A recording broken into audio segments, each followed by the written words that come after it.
আচ্ছা, তোমাদের এই অবস্থার কারণ কি? মজিবার এবং আওয়ামী লীগের মানুষ ধরে আমার মারছি।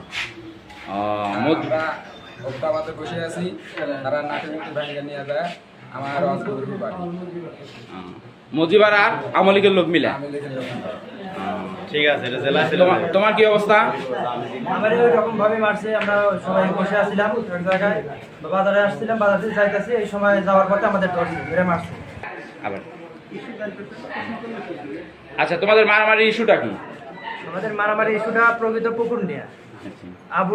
আবুলের বেটারা মজিবর, মাসুদ, বাবু, এই কয়েকজনেরা প্রভাবশালী লোক, মানে টাকা পয়সার অভাব নাই, জমাজমির অভাব নাই এদের। এরা প্রভাবশালী লোক, গ্রামের সব আওয়ামী লীগ নিয়ে পুকুর খাইতেছে জবরদখল করে। তারপরে আমরা যখন আমরা বিএনপির লোক, আমাদের সদস্য নিতেছে না, প্লাস আমাদের বাদ দিয়ে দিতেছে। আচ্ছা এই ইস্যু নিয়ে আজকে আমাদের মারছে। আচ্ছা, বুঝতে পারছি। তাহলে পুকুরের ইস্যু নিয়ে মজিবার আওয়ামী লীগের লোক নিয়ে পুকুর খাইতে চায়, পুকুর খাইতেছে। এই নিয়ে তোমাদের সাথে একটু বাধাবাধি আছে। বাধাবাধি আছে। আজকে লাঠি সোটা নিয়ে তোমাদের মারছে। হ্যাঁ। আচ্ছা, ঠিক আছে।